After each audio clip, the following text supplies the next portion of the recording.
I was on another meeting, and I was trying to get off the meeting, but you gotta make money, right? Welcome to the podcast. Oh no, I love it. That's awesome. That's the best way to come in. Yeah. Welcome That's back. how it Let's is. go. Welcome to the. Listen, we got a special guest, Gualter Amarelo from. You live in Tampa now. I live in Tampa, brother. That's right. Ooh, Hey, nice. Demetrius, where are you at? Are you still in Ohio? Yeah, I'm in Cleveland. Well, suburb of Cleveland. I live in Fairview. I'm looking to I'll buy be, real I'll be in estate. California in about 6 months. So moving back to Cali. So 6 months. yeah, it's coming up quick too. Yo, I want to buy real estate in Cleveland. So if you've got some people out there looking to buy lots of units, Cleveland, Ohio, man, it's a great market for investing. Hey, that's what I hear. I just don't know anything. I don't know anything about real estate. That's all right. You're the digital marketing king, man. I'm the real estate guy. Like we just trade services, you know? No, that's exactly, yeah. Because listen, I ain't trying to learn nothing new. I would just rather go to an expert. You know, I got no time to learn any new skills or master anything new. So That's exactly. Okay.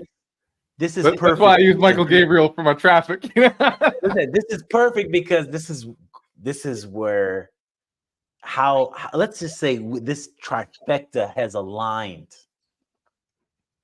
Gualter, right? I'm back in Columbus. Oh my gosh, I don't even know what year. Let's just say 2020. Like right before COVID hit, I'm like in the banking world.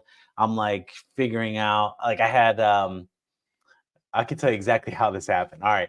So 2020, I'm in director of marketing, CF Bank, whatever I'm doing over there. I'm running that show. Demetrius, I'm using you. I'm using everybody, right? Like we're all getting paid. It was Two a comma good club, day. man. You're making millions on millions. Two comma club. Oh my gosh, that stupid funnel was ridiculous. Like it was crazy. They just had so much money. Anyway, so I'm like, man, the entrepreneur itch was still there, and I go and I first buy a real estate course from Cody Spearman. Cody Sperber. Thank you. I mean, I don't know the guy, but yeah. No, but he was good. So he had this whole course, and like it must have when he just got started because it was only like one kind of piece of it, but it gave a whole outline of like start here. You want to do wholesaling, and then you want to go into fix and flip, and then you become a landlord, and then become the bank. All these things, right? And I'm watching hours and hours of this stuff. And I'm like, oh my gosh, he wants me to call. He wants me to put up signs. He wants me to do all this stuff. And at the time, there was no connection to him, right? Because I had questions. I'm like, man, what if you have a little bit of money and you could like move faster, right? And I'm thinking that. I go on meetup.com. I see wholesaling something. Wholesaling boot camp. Yep. And I'm like, all right, tells me I have to wholesale. I got questions. So I sign up for this meetup and I meet Gualter. He comes in hot. He's like, welcome, guys. Let me tell you how you're going to build wealth. Let me do this. Monday nights, go meet the people over here. And I'm like, oh my gosh. And he's like, and then I got this mastermind, and you get access to me 8 weeks. And I'm like, let's do it. And I told him, I said, the reason why I bought his thing is because it was access.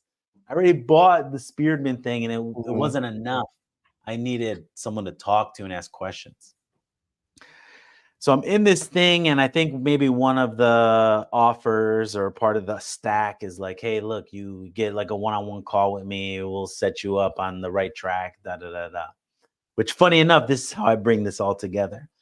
Because he said, and it wasn't that I wasn't ready for real estate, but he's like, Michael, you have a special skill that you need to hone on, and you need to build your business first so that you're ready for real estate.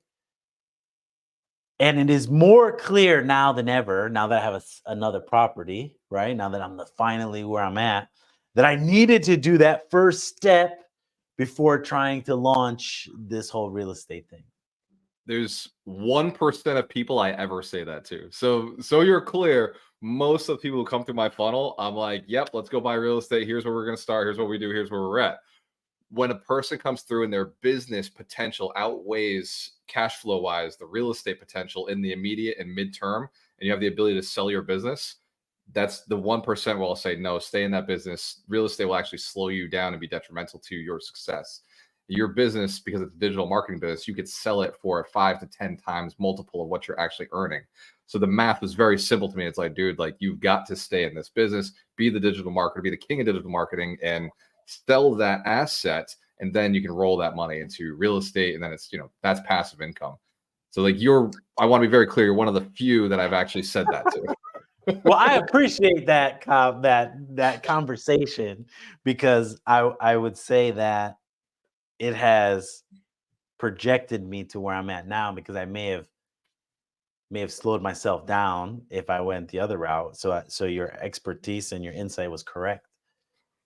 I like making money, man. And I like seeing people make money, right? That's the key to all this Alchemist Nation stuff. It's why we do these podcasts. It's because it's like we went through some really tough times as entrepreneurs, and most of the people who are listening to this, if you're an entrepreneur or thinking about it, you're going through tough times. It's inevitable. You're either there, that's why you're getting this access to these guys who know what they're talking about, or it's coming and it's coming, and you want to make sure that you can dodge and avoid the pitfalls that are coming out.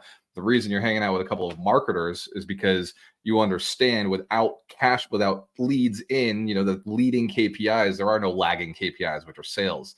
So you got to get those. How do I find the customer, right? Who is my customer? And then how do I connect them and get them to cross the dots and the T's of this transaction? So congratulations to everybody who is listening and who's like diving into this, because there's nothing greater, but also there's nothing harder. So welcome to the game. I'm glad you said that.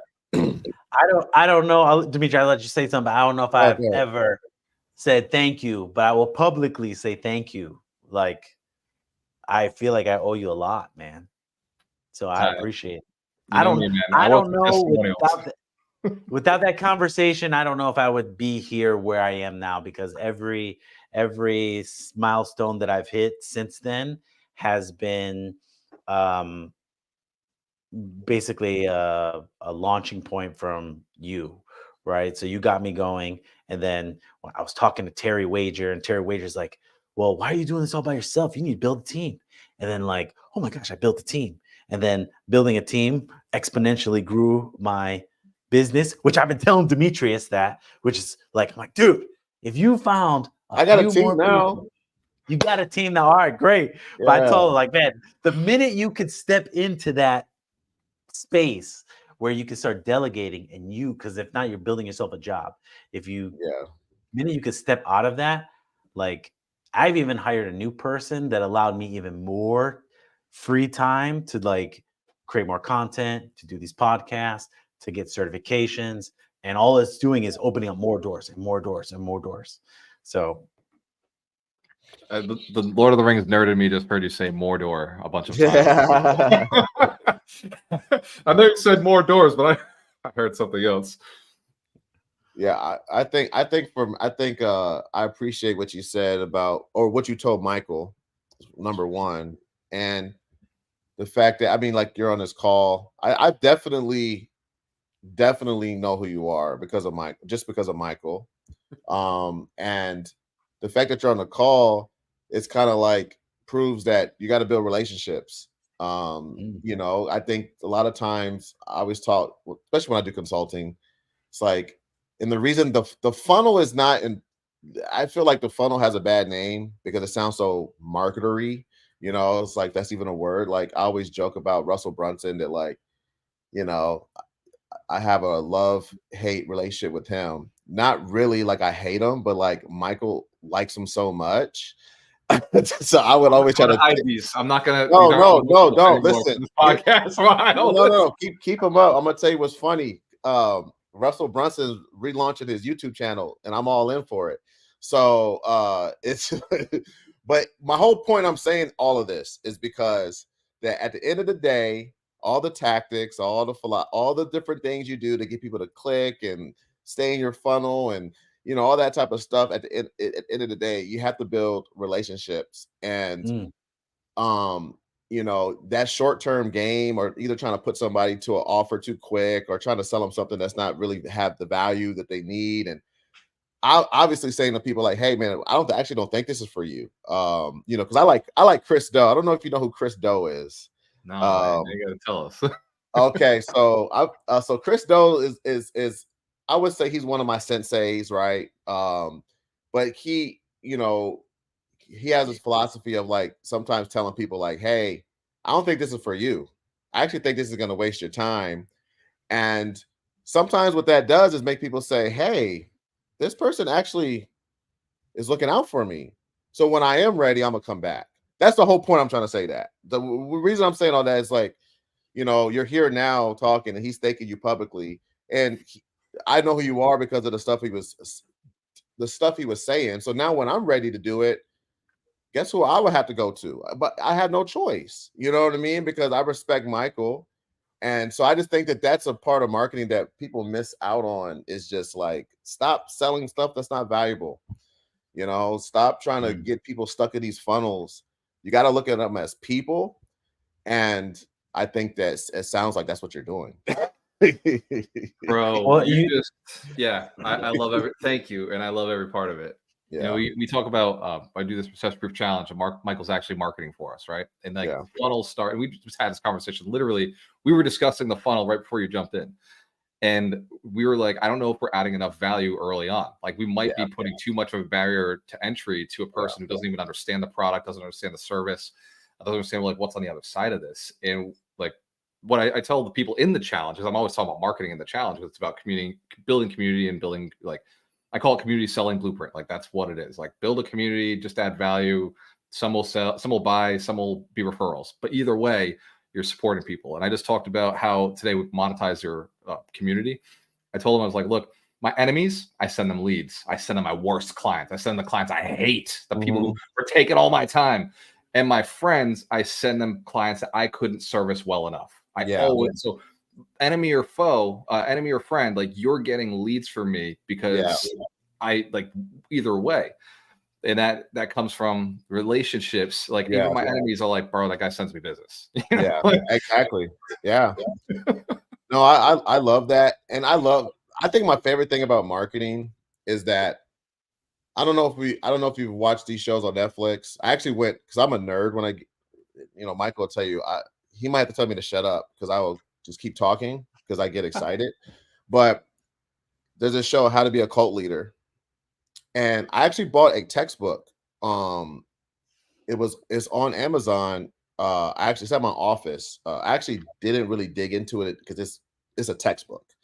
Yeah. And what it is, it's a textbook for psychologists to basically deprogram people that were in cults.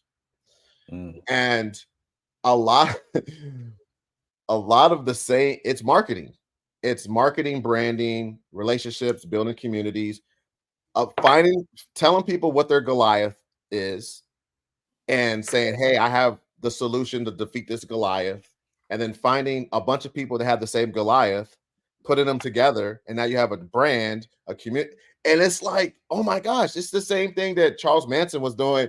And that's why I say it's such a powerful, like thinking of Lord of the Rings. I mean, it's like a powerful skill, man. It's almost like some magic, if you know how to do it right, if you understand how to hack the human mind and take them down a path of micro commitments and things like that. I mean, it is very powerful.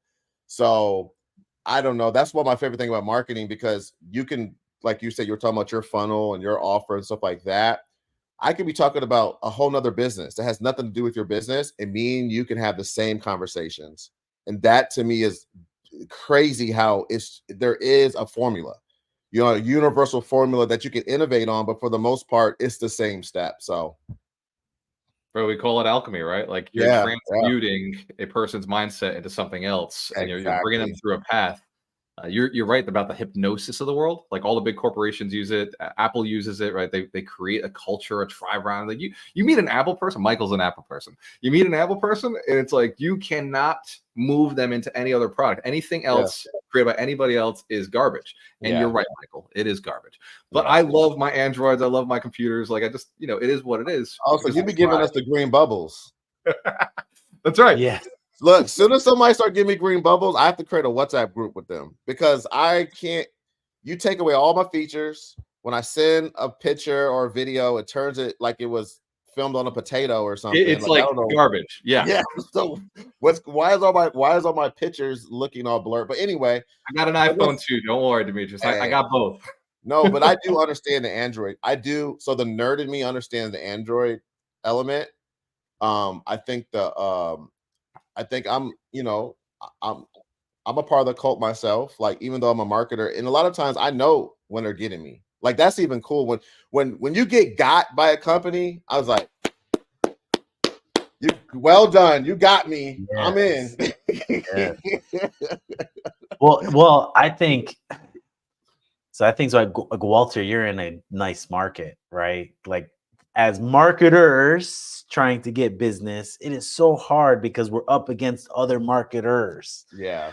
When you're in real estate, I got a golf guy. I got taken on golf one time. Like, I wanted to beat my cousin, and I'm like, oh, I started getting these ads, and I'm like, oh my gosh, I'm going through the perfect webinar right now. And this guy got me.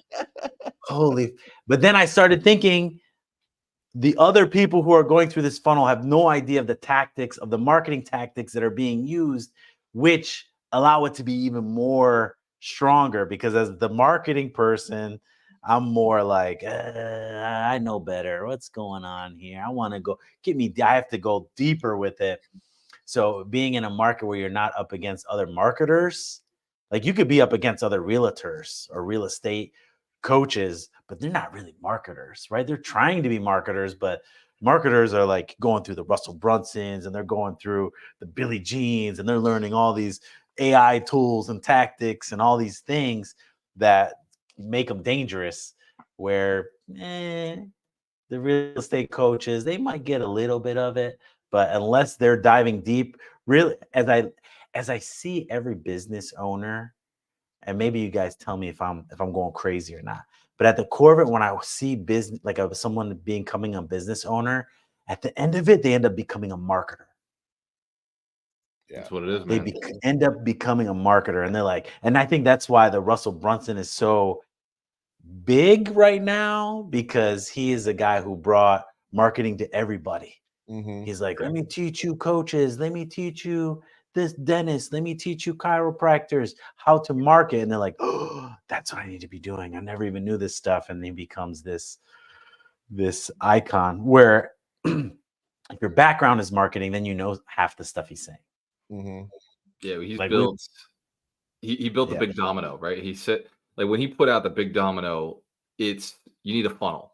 Now he was always selling the same thing, ClickFunnels, right? It was always, or coaching to ClickFunnels, and he was driving that one message of, doctors, you know what you need? A funnel.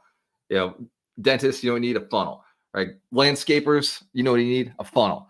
Everybody needs a funnel, but you specifically in your tribe, you need a funnel. And I'm going to convince you that you need a funnel, and ClickFunnels is the best way to do it. Like, the big domino was not ClickFunnels. The big domino was funnel. Was that you needed a funnel? Yeah. No, I agree with you, because we have we white label GHL. Our company's called the Giant Maker, and a lot of the things that Russell Brunson kind of uncovered, we're just basically following that, mainly because at first we were trying to be so different. And I think that's like the mistake of a business owner. Even though I'm a marketer, it's like I fall victim to it because I'm excited about my brand, my company, right? So we're trying to be so different. And then we just realized that, like, hey, people out there already know what a funnel is. So why not move up a little bit, couple steps up in the journey, and just identify the people who already know what a funnel is, and just say, hey, we just have a better way to explain it, and we have our own framework and all this other stuff, right? But we were fighting it at first. I was like, what are we gonna call this thing? We gotta call this, and it's just like, why be poetic? At the end of the day, we want to make money, we want to provide value, but we want people to understand what we're offering, so they can perceive the value. We don't want to go through this whole educational thing. So that's why I respect Russell Brunson.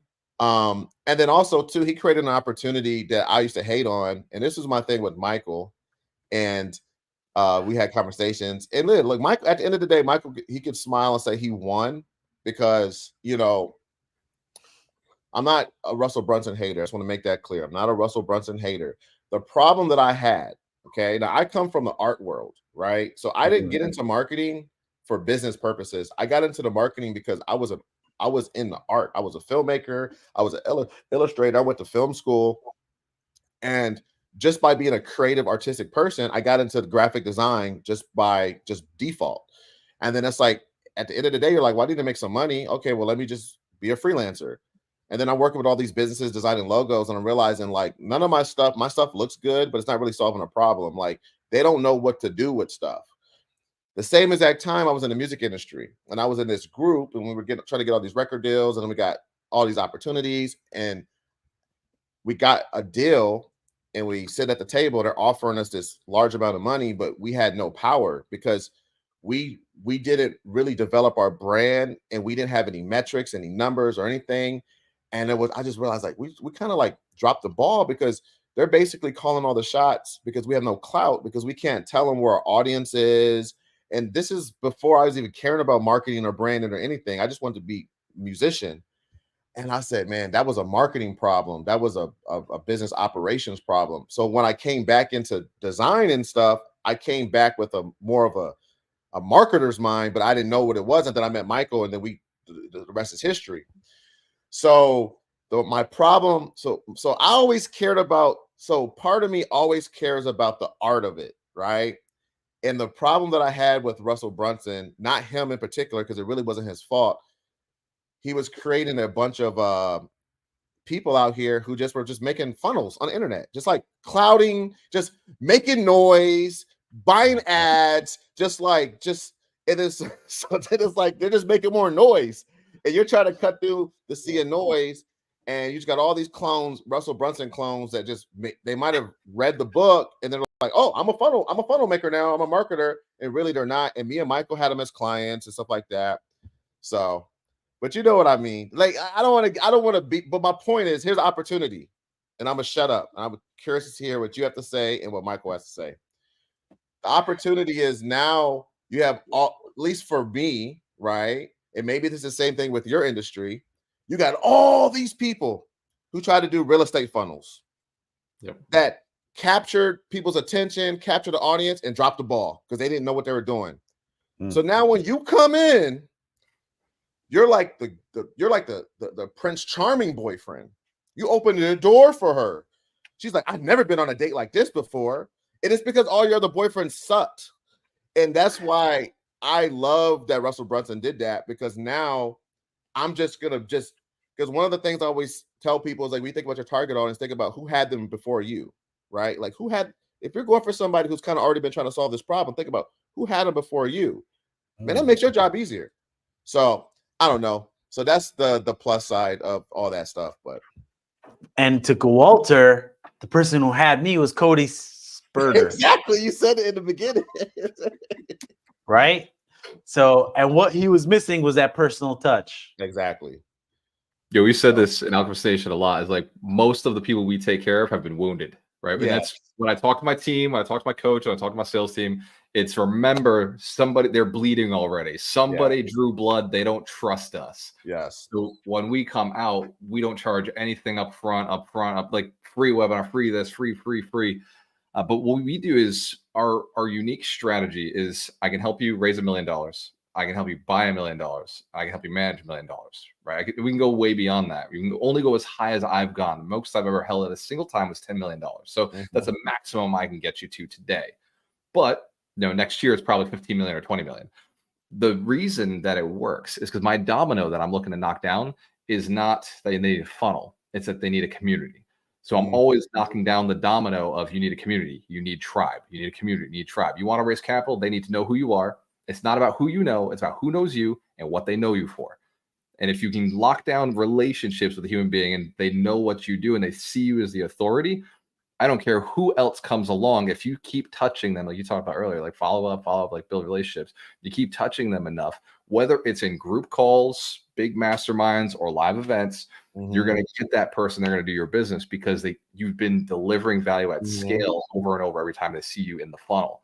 And that community, that tribe component is an untouchable. And you know it as a marketer, right? As you said it, the first thing you jumped on was like, yeah, I build communities like that.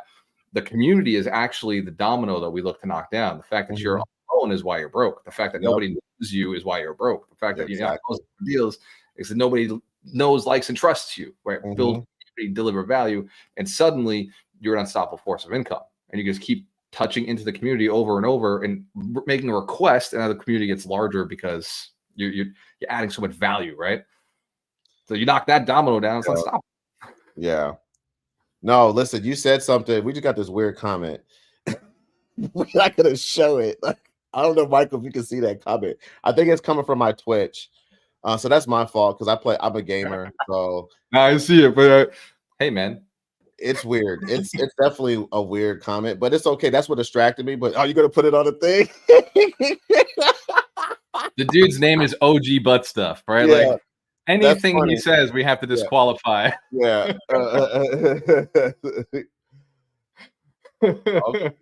He's all right. Well, I don't know. Does he have carte blanche now to have comments up? But anyway, you said that's why I like this. That's our show. That's our format right there. That type of stuff. But anyway, you said something, and the OG butt stuff, dude, took my whole train of thought. He took my whole train of thought. Oh, I know exactly what I was gonna say. So I want to give you kudos because you said something that to me is very important. And it goes back to the whole teaching somebody how to fish, right? Giving somebody a fish. It's old, but a lot of those old proverbs, I mean, they're like nothing's changed. Like I always say, history doesn't repeat itself, people repeat themselves. Like we're the same people as thousands of years ago. We do the same things. You give us technology, we're going to just do the same thing we did in the desert or wherever, wherever. We're going to do it with technology or in our current state. But you just said like you're teaching somebody like, hey, the reason you're broke is you need a community. And then you said something, and if you might need to repeat it, you said something like they need to know who you are and what you do or something like that. You were very, very specific with what you said. That when you're telling somebody that and they're learning that and they're building a community and you're helping them, you're giving somebody a wealth building skill that they can utilize in other parts of their life. That to me is like when I think of giving people value, that's what really when my mind I'm thinking of like, how do you make somebody just ultimately better just in general? And I think when they can apply it to other things, when they learn a skill from whatever you do, and that like again, if you're a landscaper, it's like you still can do it. You could figure out a way like, how do I make my customers, my clients, like how do I make it where they just a whole new person when I'm done with their yard? Not just they feel better that they got some nice trees and stuff like that, but like, do they understand how to do something that they didn't know how to do before? My whole point is that that's the type of stuff I think that that's how you cut through the sea of noise. To me, that's how you are the only option. Even if somebody's like, well, I was in this other funnel and I'm in this other funnel, but this Gualter funnel, this Alchemist Nation funnel, man, they saying something totally different than these other folk out here. So I don't know. I love that because it's. Mike, you got muted, man. You were about to drop knowledge. I know. It's still going. So I'll hit it, Demetrius. What you just said is so one of the things I ask people when they jump into the funnel is who's heard the statement, it's all about who you know. I'm like, throw your hands to the camera if it's all about who you know. And I'm just like, no, immediately it's not. It's not about who you know because I know Elon Musk. He's never sent me a dime, right? But I own a bunch of Elon Musk shares of Tesla. So it must be who I know, right? So it's not about who you know. It's who knows you and what they know you for. Very specifically, because if they know you and they like you, saying you're gonna do business. I talk about it often. It's 5 because you mentioned the oldest business or a bit like something that's old and been around forever. There's 5 skills that it takes to be a millionaire, a multimillionaire, or a billionaire. And I got this from a billionaire, so I know it works at that level. I didn't do it, but this guy did. So the first thing you need is communication. He said, if you have the ability to communicate, keep leveling that level up. Right. If you got a level 1 communication, you're going to make level 1 income. If you got level 2, and it keeps leveling up, you got to continue to level up your communication. 2, your burning desire. You need to be able to know how to motivate you in moments where you don't want to do things. You need to be able to tap into that skill. That's a skill to motivate yourself and to do things you don't want to do. 3, you need the ability to communicate in a network. You must build networks. You must build relationships with other human beings. Without other human beings, there is no money, because all the money you want is in the hands of other people. So you must be able to build tribe. You must build community. You must have a network. The 4th is business acumen. It is absolutely necessary to be able to do things efficiently and effectively. That's what business is, right? In all times of your day, just business is efficiency and effectiveness. How do we solve problems in an efficient, effective manner? And the 5th one is multifamily. And the reason when I throw that one out, people are like, well, no, I'm this or that. You're in a house right now. You've been in housing. Go all the way back to tribes, right? The first tribe was in a hut, which was a multifamily house. Right? It was just a whole bunch of people in that place hunting and fighting together to survive and protect that one asset. And there was always a chieftain who owned the hut, who owned the tribe, right? So multifamily goes as far back as civilization. It'll go as far forward into the future of civilization, as long as we have physical bodies that require shelter. Those 5 skills, like that one is how you retire. That one's how you become, the king of your tribe. Yeah. But the other ones are how you get there. Yeah. No, listen, Michael, if you want to say something, say something. My back. Oh, you're back. Oh, you was having audio problems? Yeah. Batteries. Okay. Okay. I thought OG butt stuff got to you or something. Anyway, I'm gonna say one thing, then I'm gonna pass it to you, Michael, because me and you have had this conversation. And this is why I love we have an expert on, because and why I can say like, hey, what you're saying sounds right, because I've heard not the other stuff. That's the first time I heard it in that order, and I love it. But the whole how you become buku rich is real estate. It's very, and that's why everyone gets into it. And you said that's how you retire. And I've heard that too. Like, I'm not an expert at all, so I'm not gonna, but I've heard it enough times to think like, okay, that has to be it. And that's why I'm excited that I know you now. So that when you're ready, you don't have to be in front of Cody Spurter, whatever his name is. Yeah. I'm not trying to go through no funnels. You know what I'm saying? But even the other point, you talked about a network, right? Building a network. People like me, not like people like me, but I do feel like I am a connected person, because that's just always been something that's natural to me, is building a relationship with people and being in the networks. I'm always going to my people first. Like before I Google something, I'll reach out to people, and just because I know that people have already found the answer. Michael is already, I call him, hey man, blah, blah, blah. He's like, oh, this is what you need to do. I don't even do research. You know what I'm saying? Like, I don't even, if that's a software you think, I'm just going to use it because I trust you. So I feel like that's another benefit of being in a network of a certain level of person, right? Because their solutions are better. So, bro, you just taught the secret to life, right? Like, be in a network with people smarter than you, because their solutions will be better. And real estate, I want to be very clear when we talk about this. The billionaires on the planet are not in real estate. The billionaires built a business and they sold percentages of their business, so other investors were totally in and pushing that business to grow. So they bought marketing by selling pieces of their business. The billionaires are marketers. That's why they take a company public. It gets more eyes on the company. It gets more people pushing for the company, vying for the company, praying for the company's success. As a real estate investor, that people are like, oh, you're a capital raiser, you're a real estate investor. No, I'm a marketer. My job is to let people know where I'm going and showing them how to get there, how they can help me get to that same location. So we're all marketers, and your marketing skill makes you a great real estate investor, because we're always looking for more capital. We're always looking for more deals. We're always looking for more employees. So we're always driving and pulling in relationships, and it is relationships. It is community. You can't, Elon Musk has 100,000 employees. Or at least Tesla does. Tesla has 100,000 employees. That's 100,000 relationships that his management team is holding for him. So when we think about what he's capable of, he's living 100,000 years every single year. Man and woman power, right? 100,000 years. He's already outlived all of us in every week that goes by. He's outlived us in what he's capable of accomplishing because of his relationships. Do you think, Michael, I feel like I keep talking. You already know. I'm gonna put you on the spot, but I'm letting you get out everything you need. Go ahead. Okay. Michael gets me all the time, man. He's got my direct cell. Hey. So do you find, right? So you're talking about principles of time, right?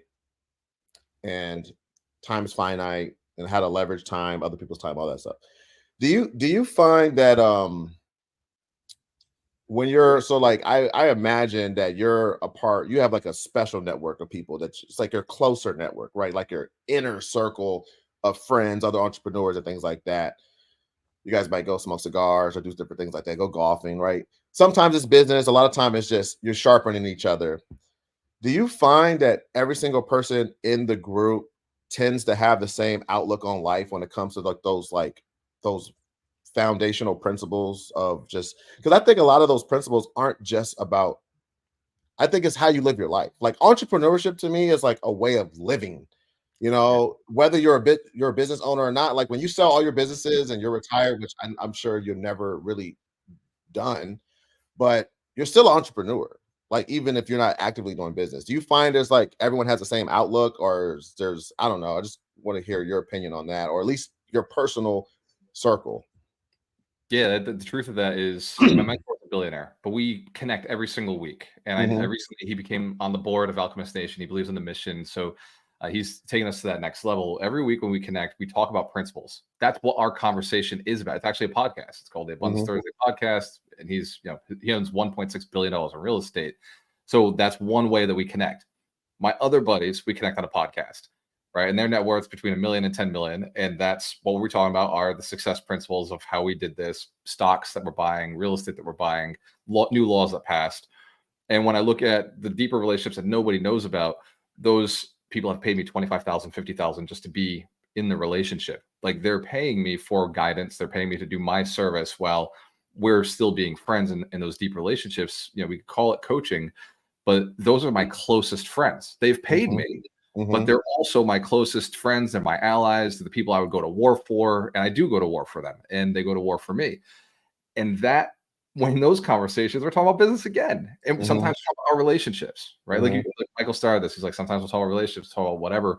We're talking about human things, but we're focused on the principles of doing it the right way at the right time with the right people, like doing things in a way that leads us to being proud of the people that we are, that the people around us can be proud of the people that we are, like that connection, and being able to help more people seems to be a genuine like theme through all of it. Every high net worth person I've ever talked to is like, yeah, we got to help more people. Like Alchemist Nation attracts super high net worth people because they're like, yeah, I'm ready to contribute. I'm ready to give back. Like I've done really well. I'm ready to give back. So I think what you said is the goal for everybody's listening is and like go back to listen to what he said. He said that you attract kind of who you are. Like you attract, like you become this, and that's who you attract. So you want to get to that level of super success. The money doesn't have to be in the bank account, but you got to believe it is. Right. yeah, You got to believe you're yep, the person who did it. Right. And yep. you'll attract people who did it. You hear that OG Blood stuff? You keep commenting. You're gonna become a millionaire if you keep hanging around. Stay with us long enough, man. Look, Keep hey, look, listening. we're not even gonna kick you out. Keep wasting your time posting stupid You comments. gonna You're learn gonna walk something. away You're going to rich. learn today. So keep posting. Thank, We love it. thank. Okay. Listen to Gualter. I think that's so true, man. I've been like cleansing out if you want to say your top 5 closest people, and it just I feel like my mind isn't sucked away sometimes because you bring in, I'm not going to say toxic, but let's say toxic people or toxic traits, and they suck you dry and they suck the energy. And it's weird because when I'm around the Gualter, when I'm around Demetrius, when I'm around other people and we're talking, it just that whole Dimitri, you said this so many times that I just heard it earlier today too. Iron sharpening iron, right? And it's just like, oh, the fire, and like your mind opens, and it's almost like a rush of energy, you know. So whoever's in your top 5, close connect, whatever it is, crucial, It's crucial because of crucial the to math, success. man. There's a science behind it. So there's something called Dunbar's number, and you can look it up. It's 150 people. That's the maximum amount of people you can have a social connection with, like real relationship.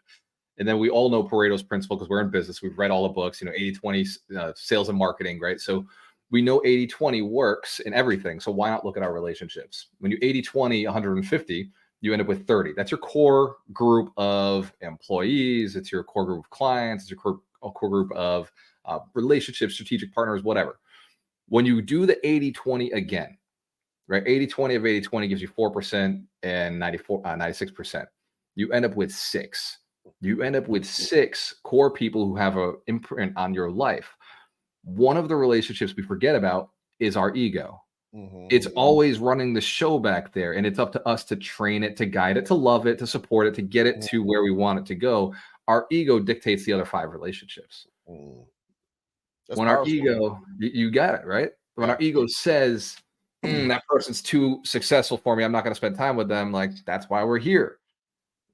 When the ego says, I don't believe in the way that person thinks, I don't care how rich they are, I don't believe in the way they think, because they don't like the same sports team as me, that's the ego keeping you here. Yeah. Right. Yeah.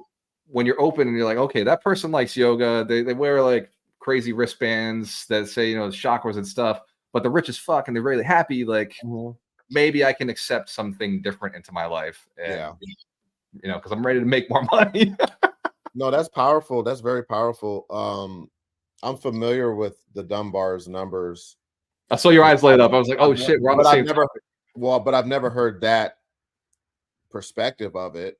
And that triggered something in my mind. Now, like, my brain is over here now. And that's another testament to, like, it's important to have those people in your life, because I do a lot of research. And typically, like, most of the people that I know, it's like they're saying stuff that I've heard before, which is not bad. It's not bad to say stuff like, it's like sometimes you need to be reminded, right? But I do like having people around me that kind of like unlock something in my mind. That's exciting. So that's what just happened right now with that. So I appreciate that, because Michael does that all the time to me when we talk on the phone. He's like, I got a twist on something. I'm like, Michael, oh my God, Mike. Like, I'm walking, my family's like, they know I'm walking around the house on the phone, because I do weird stuff when I'm on the phone. I walk, I pace, I open the blinds. They can always tell when I was on the phone having a great conversation, because the blinds would just be up. Maybe it's mental illness. I don't know. Maybe that's my process, but Michael has me opening the blinds a lot. So if I was next to the blinds, Gualter, I would have just pulled it up, and for no reason, everyone can see in the house. Yes, the world needs to know. Listen, but that's the other thing. Weird entrepreneurs and people who think like us have weird quirks, and that's just mine. I don't know what it is. It's just like when I'm on the phone talking to somebody and I'm getting just information, it's just like all I can think of. No one around me exists for that time, and I do weird stuff. So yeah, you're open to the universe. Like, it's so weird you say that. Nobody's ever said that to me before, but when I'm on the phone, especially if I'm selling or I'm like talking to a super high net worth person, I'm like, I'm pacing.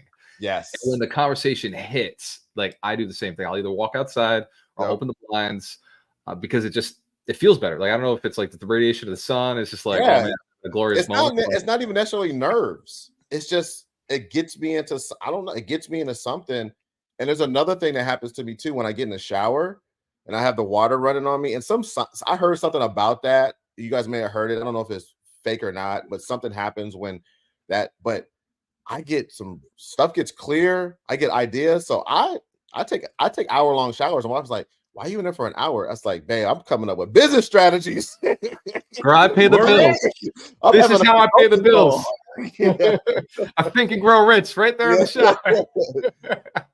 No, but I do like that whole thing you said, the ego. I love that. So yeah, that's enough. Yeah. So man, that's crazy, dude. That's brilliant. There's a book out there, man, called The One Thing by Gary Keller. It's a real estate book, but it's really a business book. And the focus question is this: what is the one thing such that by doing it, everything else is easier or unnecessary? And when you think about it, right, think about all levels of success, your ego is the one that either gets in the way or makes it happen. So if you were to spend all your time developing your ego to be the person who, when it met a person, you were charismatic, you were interesting, you're interested, you were caring, you were concerned, you were delivering value. If the ego always, because the ego is what operates, it's your subconscious mind. So if you trained that motherfucker to be a goddamn beast in relationships, you'd be an unstoppable force. A person would meet you and they'd suddenly be like, oh my God, you got to meet this person. Man, because of that, okay, Michael. Listen, that's solid, because my ego gets me in trouble. Oh yeah, I'll be talking to you. You call me about your ego sometimes. You're like, am I talking to that ego? No, I'm just saying. You call a lot of times. You call me before you do certain things. Oh, for sure. You're not trying to. The ego took over, and it's like sometimes I'd be like, Michael, don't do it. Don't do it to him. No, but this reminds me of something my dad told me. So my dad played in the NFL. So a lot of his analogies growing up were just sports. And he said that he used to tell, because I played football and sports and all that. He said, practice is for thinking. The game is for reacting, right? And he was talking about like your subconscious versus your conscious mind, and how your conscious mind is always going to make the wrong decisions in the game if you don't spend time making the subconscious mind know what to do through practice, whatever that means, translated to anything, practice, whatever, right? It's kind of what you were saying. That way you automatically, your reflexes, this is what he said, your reflexes are the right direction, right? So think of I always think of like a father, and it's like somebody comes up with a gun and his reflexes to like protect his family. But what if the camera caught the father reflex was to run away from his family? It's like, dude, you a coward. No matter what you say, your reflex was the wrong thing.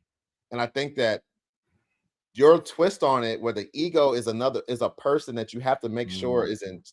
I love it, man. I love it, man. It's because I do think that is something that I think I need to like really make real to myself. Because I think sometimes I do get in my way. So yeah, thank you man. for that. Yeah. I like that your dad taught you that, right? Like that put it out there, and you played football, you saw it. You actually saw. Yeah.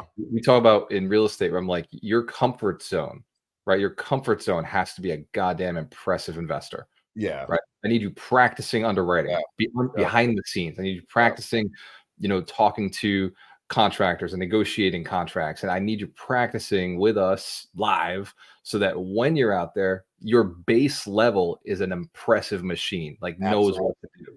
Yep. Don't practice on the field, man. That's how you get bloody. Exactly.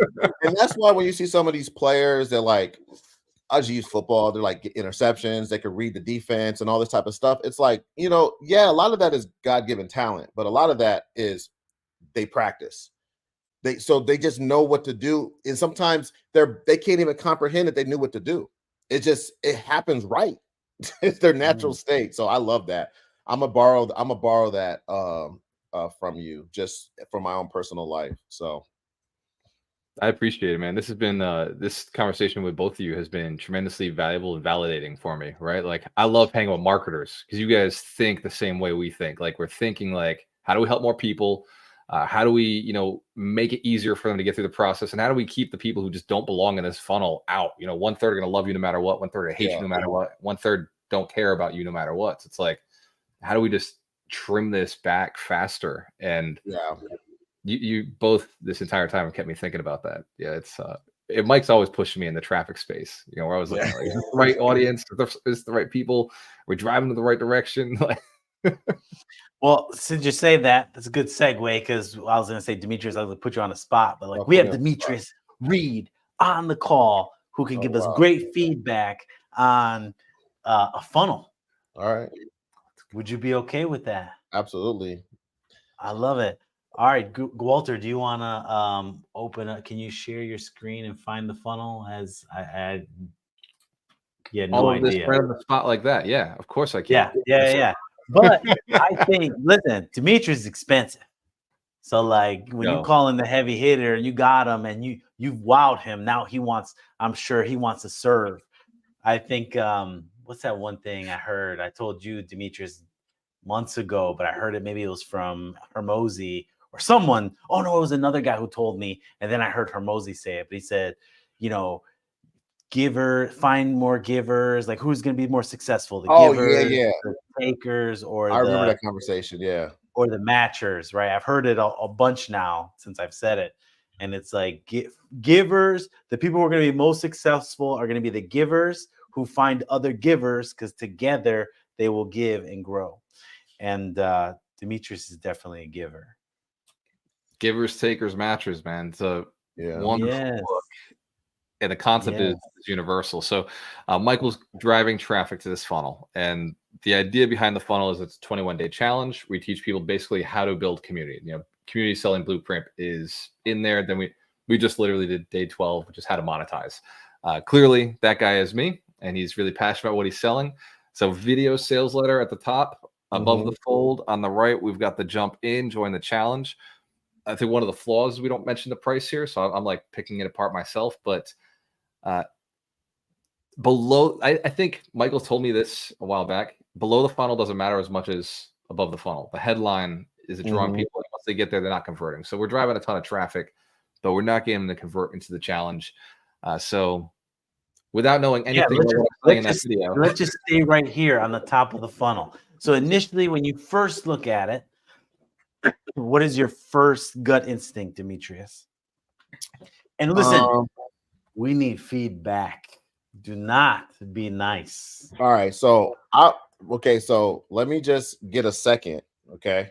Go ahead. Give me a second. I'm just joking. No. Take it in. So Michael, so I would say the first thing, and this is a personal thing, so this might not matter. Michael, did you tell me the story about Henry Ford and hiring the two people, or is that just a universal story that every entrepreneur knows? I think that's a universal story, but you're talking about how they went out to dinner. Yeah, that's a universal story. But please say it. My point. No, I'd like to tell the story. My point is that sometimes feedback is good, but sometimes it's like that feedback was pointless because it didn't matter. Like, but you guys said you're running traffic and it's not converting. Is that what you're saying? Yeah, you got it. Okay, so can you put it back up?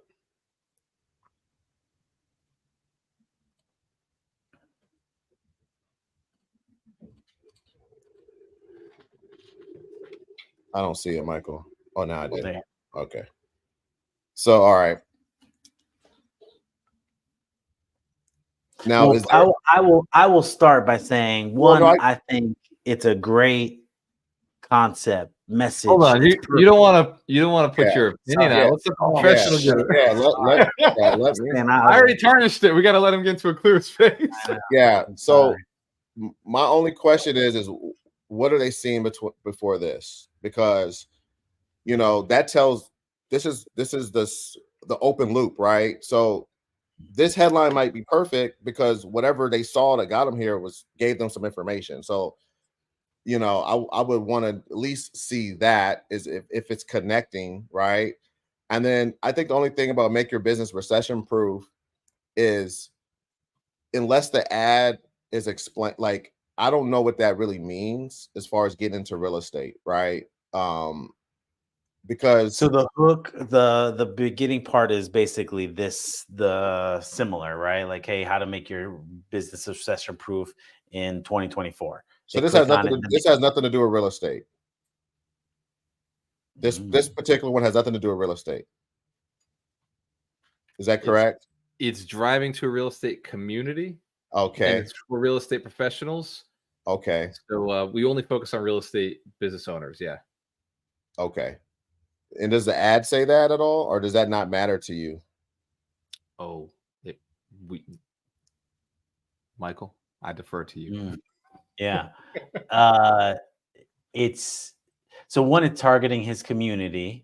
Like that's a piece of the audience. So they already know who Gualter is. They've already seen his stuff. No, like so we have a list that we're running to. So a piece of them do. We have a lookalike audience from that list. So they're gonna have similar traits, all gearing towards business owners or entrepreneurs. Okay, like so that's the core of it. So this is going back to what Gualter was saying earlier about real estate is that next piece, that fifth piece, right? So your basic, okay, because I don't just give feedback if I don't know all the information, because then you just a doctor. I hate those type of doctors that just don't know nothing about me and they telling me prescriptions and stuff. So no, ask away. Did I answer the question correctly that you needed? Well, I think the piece that I think what I was really trying to figure out, and I think I realized what it was, is that you're you're basically trying to trigger some epiphanies. And the reason you're saying make your business recession proof is because you're trying to target somebody who cares about their business. And a person who cares about a recession proof business is somebody who's already been in business for a while. So that lets me know that this person has some experience in the business world for that even to trigger them. And the fact that it's yellow lets me know that that's going to be something that's going to matter to a certain group of people. And then at some point, Gualter is going to bring in or introduce this other concept of real estate, and it will make sense at that point. I'm sure within the funnel, it's going to lead them there. But I can see now, I understand why these words are being used and connected in real estate. So the only thing that I guess the only feedback I would give so far is and again, I don't know if challenge funnels still work, or I don't know if they're never not work. Maybe it just depends on the problem you're solving.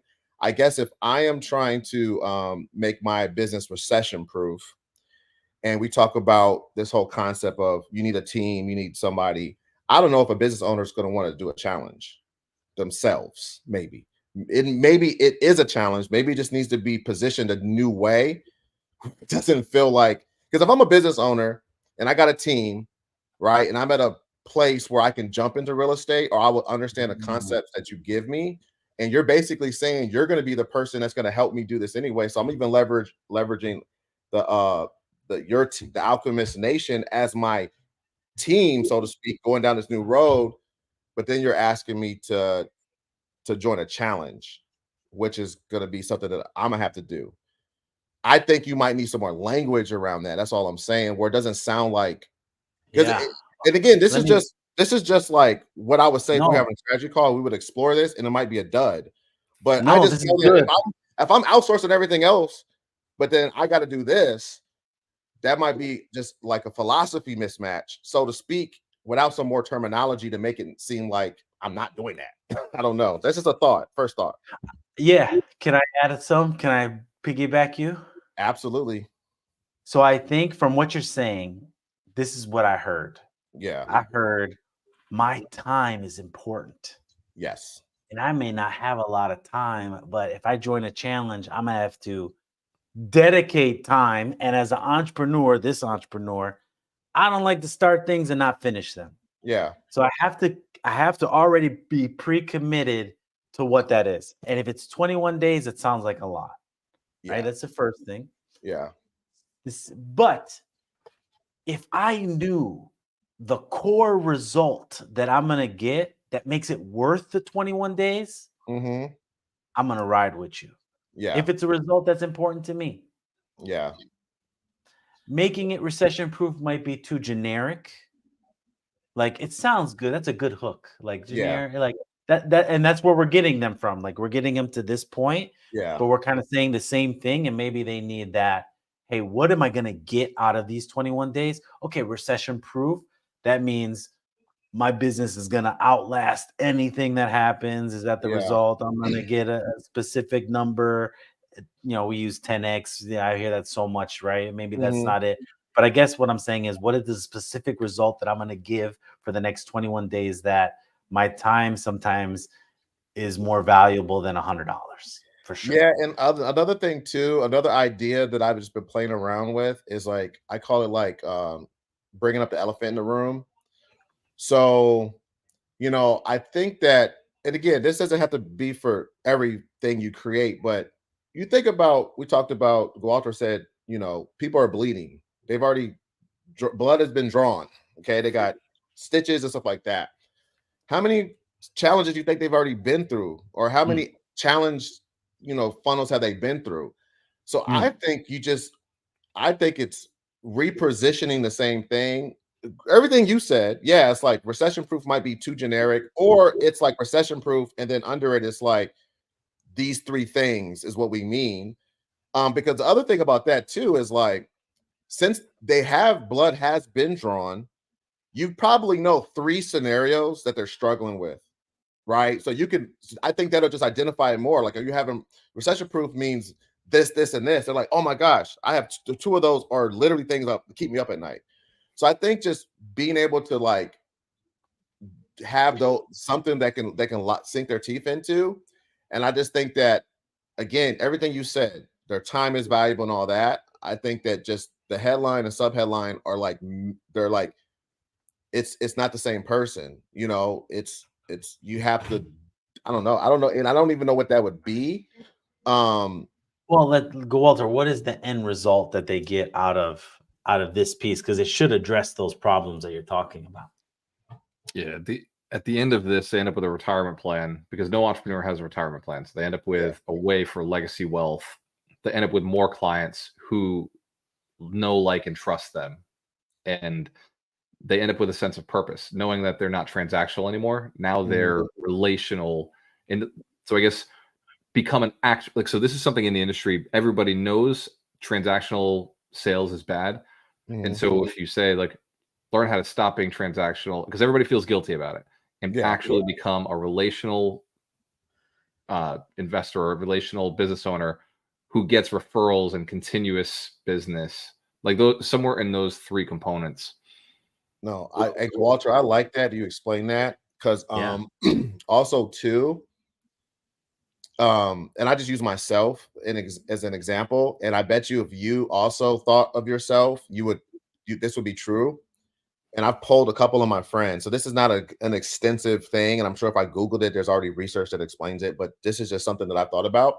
Is like at the age, so I'm 40, so that's not old or young, but it's just I've wasted a lot of my time over my life, and I don't like doing anything where I don't know what the next steps are.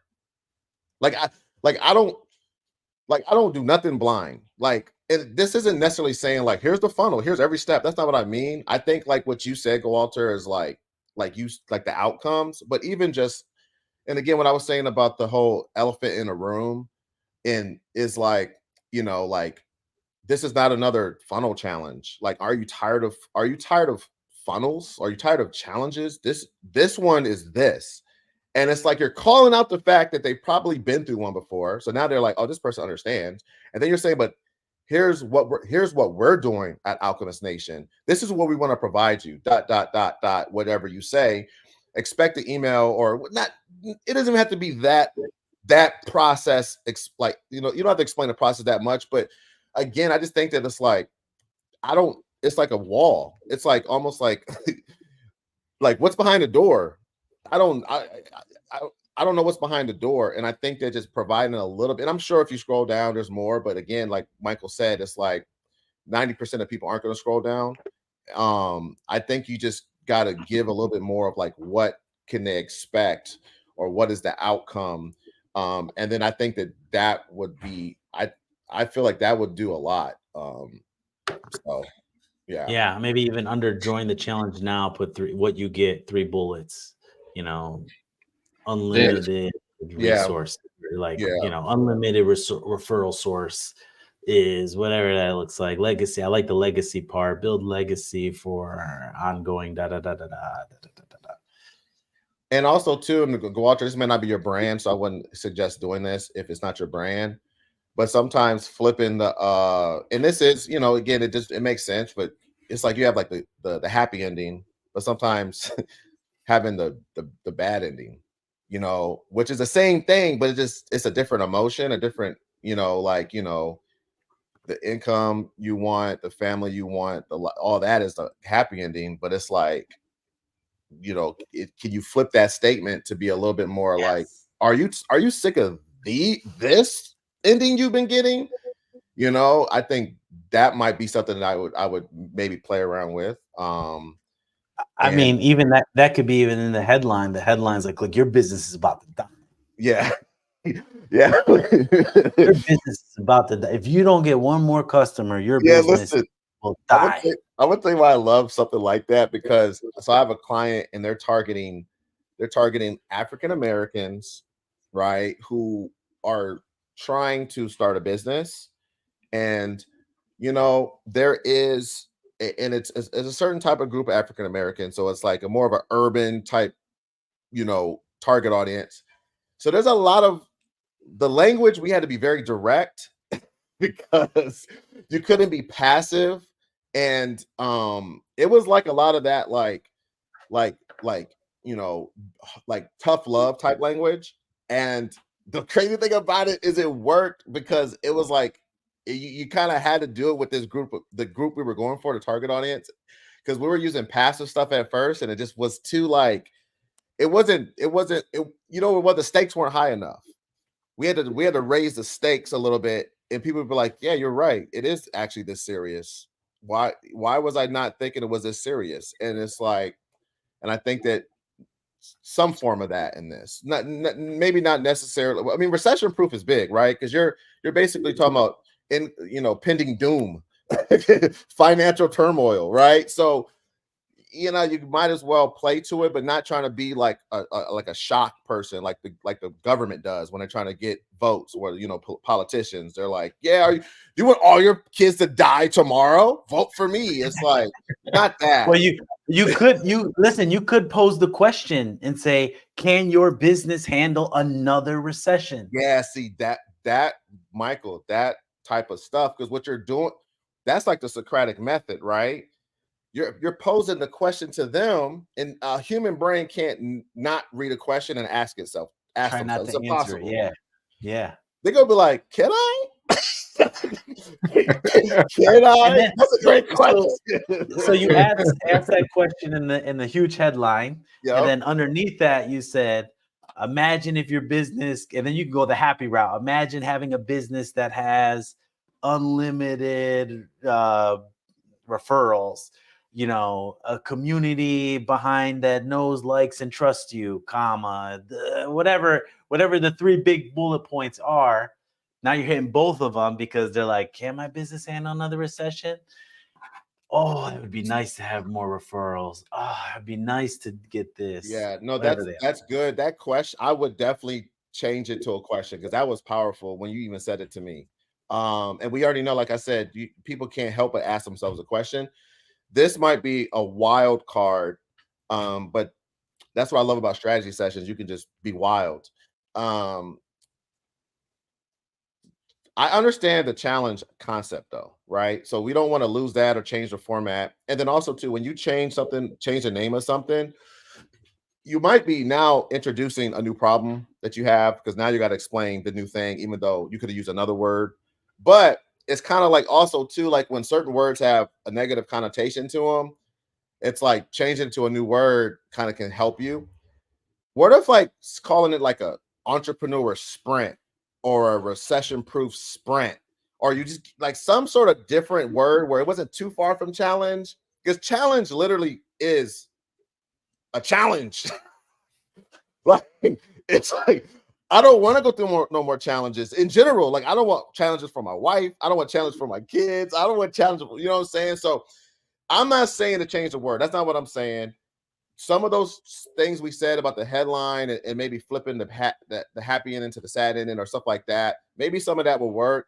But if I'm just kind of I'm trying to be, give more than I'm worth as far as just ideas.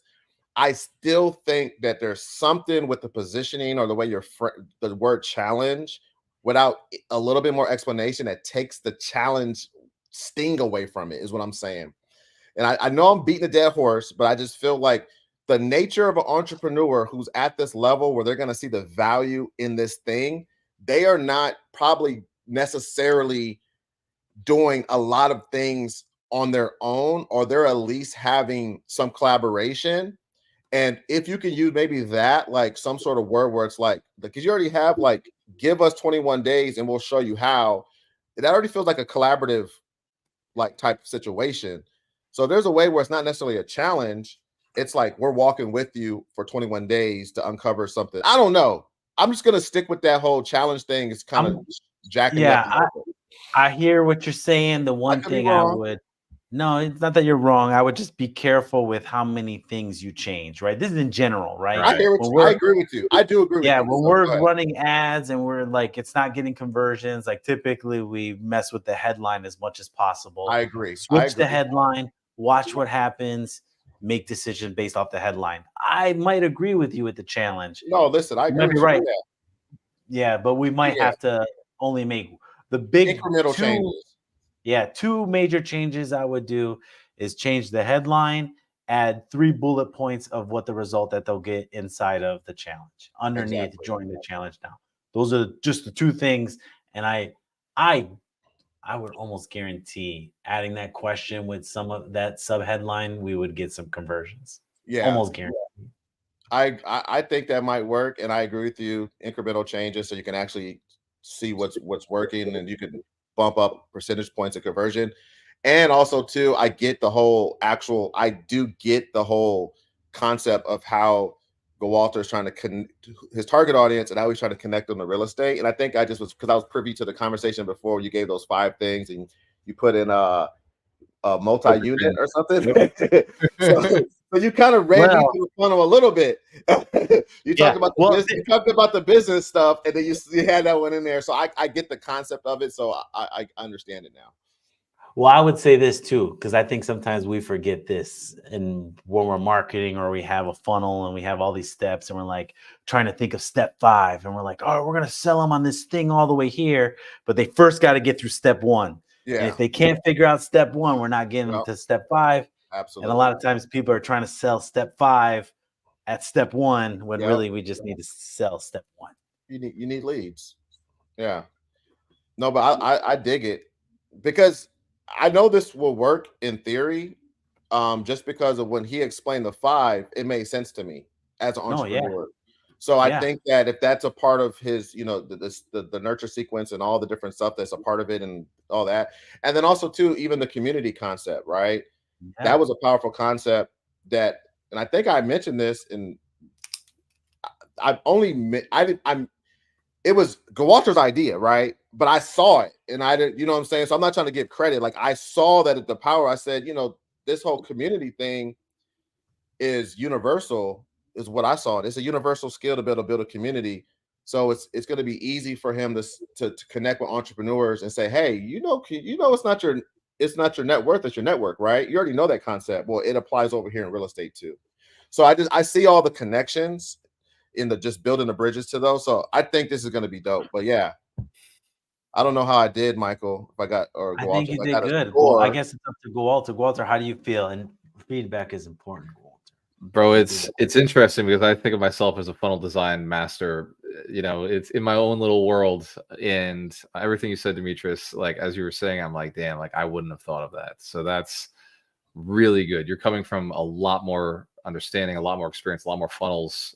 I've tested a lot of funnels, but it's always been my funnels, right? So I'm living in this little box, but everything you said makes sense to me, and I'm writing some of these down, and even.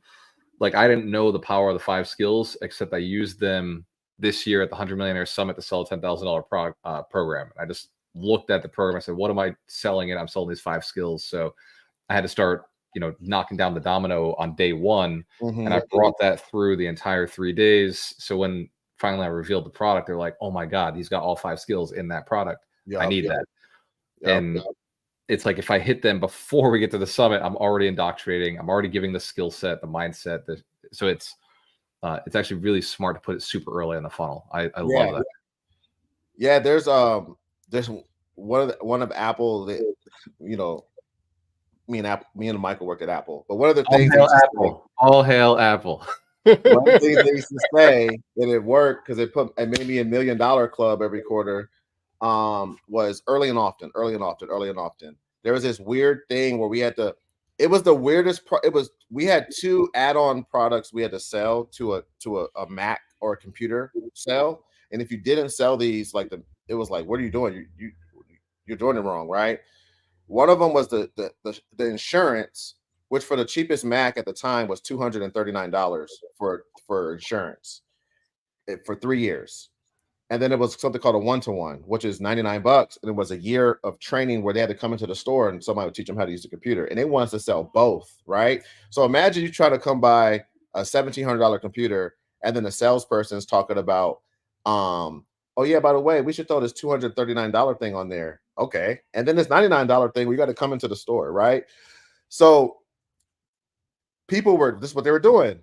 They were selling the computer, people getting excited about the computer. And then when it was time to check out, they're like, hey, oh, by the way, you want this insurance? how much is it? $239. They're like, no, I mean, I've been thinking about $1,700 from the moment you never said any other price. So what we used to do is bring it up, the whole conversation, weave it in, weave the one-to-one in, create, let them know, like, oh yeah, a lot of people, they don't get the most out of their computers. They spend all this money on the computer, they don't get the most out of it. And they got a resource right here in the store. We know everything. They're like, oh yeah, that's important. I was like, yeah, you don't want to have a computer. You only doing email. That's all you're doing is email. You ain't doing none of the other stuff. They're like, yeah, that's right. But I ain't talking about one-to-one yet. I'm getting them agree, right? My whole point is that's what I feel like what you're doing with the 5 things. I think that's powerful. The other thing I was going to do is let you off the hook because I suck at my own funnels. Okay. I think it's impossible for a business owner, even if you're a master marketer, to make an amazing process. You're just too in it. And I still go to Michael and I go to other people and get feedback. So I do think that that's just the nature of just getting feedback and just being in something and so close to something. So I don't necessarily think that. I just think it's a lot of us go through that. So, bro, I love that. I think you nailed it, right? Mike will be the first to admit, like he goes to you he calls you the heavy hitter, right? When he's got challenges, he's like, okay, I need to take a look at this phone. That's how he introduced you before we jumped onto this. He was like, yes, I'm bringing in the heavy hitter that I'm talking about. Before. Like, you can't be afraid to sound stupid. I think that's the one thing that why people don't give good feedback is they're afraid to say something obvious or stupid. And a lot of times we miss the obvious things. So I just think that that's one, because I sound stupid a lot. It's for free to sound dumb. I don't care, sound smart, I don't care, But yeah, but no, this was a fun. This is a great format, Michael. We should Gualter, you should be coming on here all the time, man. If you have time, this is fun. All right, good. Because we want it to be businessy. We want it to be business, but we want to have fun. We want to. I just think that like I had to boot OG Bud Stuff out of here because he couldn't stop. He's not gonna be a millionaire. Who you got coming at these shows? No, bro. I'm gonna explain what it is. I took my Twitch out of here, so I'm a gamer. Okay, so nice. I stream on Twitch. The gaming community, I hate to say it, it's a bunch of incels. So you're gonna get weird people, and we got one of them. I don't even know who he is, but I removed my Twitch. Twitch is not a great streaming place for our show. Okay, clearly it didn't work. So no, this one's on LinkedIn, Facebook, YouTube. Like, honestly, the only reason I added Twitch is because we were testing it out, and we just was testing out the streaming when we first did the show. I just left it on, so I would not even want this to be on my Twitch. It's like gaming stuff. So, Gualter, listen, you might. The reason I really took him off is because when you were about to show the funnel, I didn't want him to see it because he's a troll. That's the main reason I took it off right before you said you're going to show the funnel. But hey, you might have a real estate, client in the future. I don't know what he's trying to. I don't know. He might get his act together. So you never know, man. I mean, you never know. These guys, I have seen crazier shit turn into a sale or turn into somebody who buys real estate because it's the haters I lean the most into. Right when they're hating on the feed, I'm like, let's keep writing some comments. Let's go. Yep. Get my algorithm up, guys. You're doing good. We're gonna rank it today. We're gonna keep pushing. Well, thank you for taking your time. Hopefully that was helpful. I think that was some good feedback on the funnel. I think initially that's why me and Gualter we were going to talk about like what we could do, and so like it was like perfect timing. I think making a couple of adjustments to the headline and give it a week and let's see, because I think that could be enough.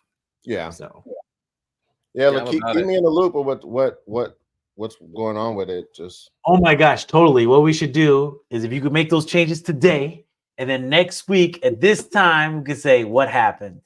Real life, Send me this recording, and I'm gonna send it to my team. Yeah, they can find it. Will get done today. Yeah, no, that's good. I love that. I'll have to send it to you from my Facebook feed because I think that's where it goes. So Yeah, perfect. I'll just tell them listen to the last 30 minutes and they'll go through it and we'll kick ass. But yeah, this has been tremendously valuable to me. Anything that helps me help more people from the bottom of my heart, like I genuinely appreciate the opportunity to serve. And because you're both marketers, you guys are part of the funnel that we've built, right? Like I don't offer digital marketing services. Like that's not my space. I fill rooms. Like that's my thing. I fill rooms. Like, I sell sponsorships. So a lot of what you both do, and that's what Mike knows. Like I send him a lot of referrals. It's just, he's my traffic guy. If somebody asks for traffic, I'm like, here you go. Demetrius, you're going to be my expensive guy, right? There's a lot of funnel guys out there, they work on Fiverr and shit. I'm like, yeah, I just got to get that thing done quick.